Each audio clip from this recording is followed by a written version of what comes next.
बड़ी मान्यताएं बनाई है मन ने कि धन होगा तो यश आएगा, सुख आएगा, संपदा आएगी, ऐश्वर्य आएगा, विभूति आएंगी, कीर्ति आएगी, चर्चाएं होंगी, फिर वाहन आएगा, भवन आएगा, अट्टालिकाएं आएंगी, भूमि का विस्तार होगा, और हाँ एक बड़ा पद भी तो मिलना चाहिए। उसकी जुगाड़ में लगा रहता है फिर पूरी लाइफ। हैं कितने दिन के वो? 2 साल के, 4 साल के, 5 साल के, 6 साल के, 10 साल के, कितने दिन के हैं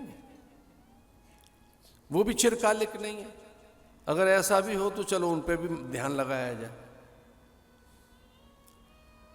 क्षणिक,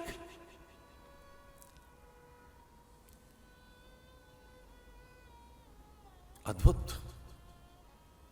भगवान ने कहा एक पल में ये विरत हो गई, एक पल के अंदर ही, क्योंकि अयोग्य थे, अपात्र, क्योंकि वहां पुण्य ही नहीं है, साधन ही नहीं है। एक ही साधन तो है बस कि रावण की भगनी है, और ये सच है। उसी पुण्य के वशीभूत वो राम तक पहुंच भी गए थे, उसी पुण्य के कारण, उसी के सुकृत्य के कारण, उसी के साधन के कारण। अन्यथा सुपर्णखा के पास कोई साधन नहीं था। तो राम के रावण के कुछ जो साधन है, उन साधनों से ही वो एक सामग्री बन गई, पात्र बन गई, लीला का एक पात्र। लक्ष्मण ने कहा कि भाई वो स्वामी है और मैं सेवक हूं, सेविका बनेगी, यहां चाकर बनेगी, किंकरी बनेगी, वो स्वामी, मैं दास, दासी बनेगी। वहीं जा, यहां तो दासी बनकर रहना होगा, किंकरी बनकर, नौकरानी बनकर, वहां रानी बनकर।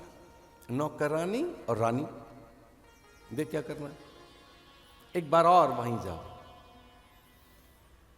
तो फिर वो एक और प्रयास करती है वहां पहुंचने का।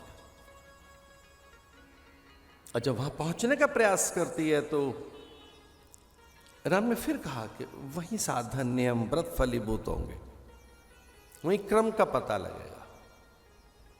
साधन का क्रम क्या है?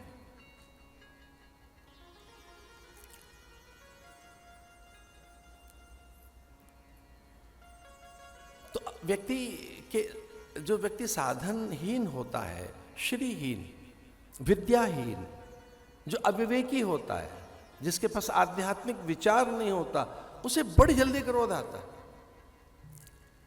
क्रोध उनको जल्दी आता है जो अविवेकी हैं, जिनके पास विचार नहीं है, विवेक नहीं है, विद्या नहीं है, आत्मसंयम नहीं है, शास्त्र विचार से जो अनभिज्ञ हैं। ऐसे प्राणियों को असफलता पहले अनुभव हो जाती है। वो असफल होकर और काम में विफल होकर, और क्रोध तो आता ही तब है जब विषय की पूर्ति नहीं होती। तो काम की पूर्ति के अभाव में क्रोध आता है। काम की पूर्ति के अभाव में, ये ध्यान रखना, आपको कभी क्रोध आया है तो क्रोध के पहले काम आया होगा। जब विषय का अभाव सिद्ध नहीं, विषय का भाव सिद्ध नहीं हुआ, विषय में असफल हो गए, जब आप काम में विफल हो गए, किसी कामना में, वासना में, स्पृहा में, लालसा में, ऐषणा में, कोई जो आपकी ऐषणा है जब वो विफल हुई है तभी क्रोध आया है। दूसरी बात, अपनी विद्या के अभाव में, ज्ञान के अभाव में, विचार के अभाव में। तीसरी बात, इसका अर्थ है आप अक्षम हैं, अयोग्य हैं, अपात्र हैं। चौथी बात, तो इसका अर्थ है कि अपनी अक्षमता के कारण, अपनी विफलता के कारण हम सफल नहीं हो सके, इस कारण ही तो क्रोध आया है। क्रोध में दूसरा कहां है कोई व्यक्ति? तो क्रोध का कारण अपनी अक्षमता है, अपनी विफलता है, अपनी साधनहीनता है, ज्ञान का अभाव है, विचार का अभाव है। तो भारी क्रोध आया सुपर्णखा को, और वो समझ गई कि इन दोनों के बीच में जो ये तीसरी बैठी है, ये सीता, इसे मैं क्षति पहुंचाऊंगी और इसको अपना आहार बनाती हूं। तो विराट होकर वह जगत जननी जानकी जी को क्षति पहुंचाने के लिए अथवा उनका अहित करने के लिए जैसे आगे बढ़ी, स्वामी के संकेत पाकर, और फिर लक्ष्मण के बाण उनके कान तक पहुंचे, थोड़े नासिका तक भी पहुंचे। लक्ष्मण अति लाघव सो नाक कान बिनकीन, ताकि कर रावण कहा मनहु चुनौती दी।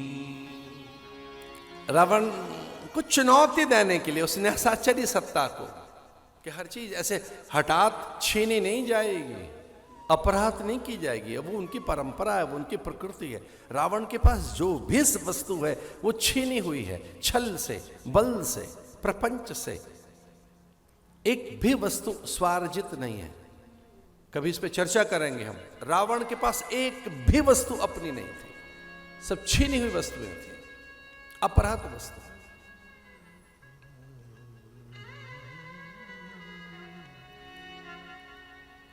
तो ऐसे वो राम को भी छीनना चाहती है हठात।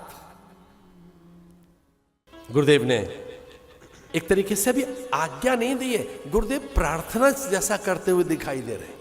गुरु जी आज्ञा नहीं दे रहे, गुरु जी ऐसे एक तरह से वो कह रहे हैं कि निवेदन जैसा है गुरुदेव का। अरे राम जाना जरा, घूम फिर के आना अयोध्या जनकपुर में। जाय देख आवो नगर, सुख निधान दऊ भाई, करऊ सफल सबके नयन, सुंदर भजन दिखा। इसमें एक आश्चर्य की बात सुनना, ऐसे बावरे हैं जनकपुर के लोग, राम के सौंदर्य को देखना चाहते हैं। अब दिक्कत एक है, दूल्हे की सुंदरता ही देखते हैं लोग, दूल्हा है कैसा। कई जगह तो बेचारा दूल्हा चेहरा ढक के रखता है, तो भी तांग झांक के देखते हैं दूल्हा है कैसा। सुंदर बदन दिखाए। गुरुदेव ने ये नहीं कहा अपने गुणों को बताकर आइए, अपने शील को, सत्य को, अपने ऐश्वर्य को, अपनी विभूति और अपनी भगवत्ता। राम जाइए और अपने ईश्वरत्व का बोध कराओ। क्यों? बोले ईश्वर को हर आदमी जानता है, ज्ञानियों का गांव है ये तो। ईश्वर को तो चप्पा चप्पा पहचान चुका है यार। अब इन्हें ईश्वर नहीं चाहिए, अब तो इन्हें रूप चाहिए। ये सुंदर, अच्छा ये दोनों तरफ से है। बहू आए तो उसका मुंह देख रहे हैं, दूल्हा आए तो उसका मुंह देख रहे हैं। युवती भवन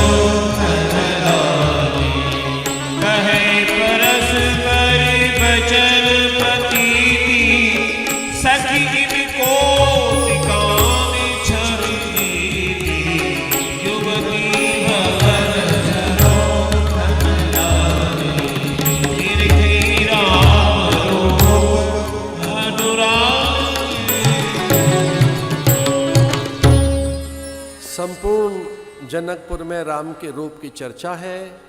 तरुणियाँ, किशोरियाँ, युवतियाँ, आबाल वृद्ध, नर नारी, वहाँ के संत महंत, मठाधीश, आचार्य और क्षत्रप, अमात्य, बड़े सब राम को टकटकी लगाए देखे जा रहे हैं।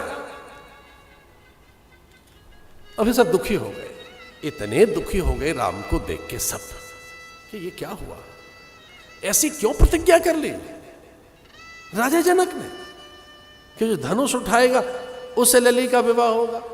अरे प्रतिज्ञा तोड़े, राम जी का विवाह कर दे। अब ये तो प्रतिज्ञा तो तोड़ेंगे नहीं, तो सब व्रत कर रहे कि धनुष ये उठाए। सीता जी बड़ी व्याकुल हो गई। सीता जी को लगा कि भाई सब जगह चर्चा है, स्वामी से मिलने चलना चाहिए। मेरे धाम में आए, मेरे पुर में आए, मेरे घर में आए।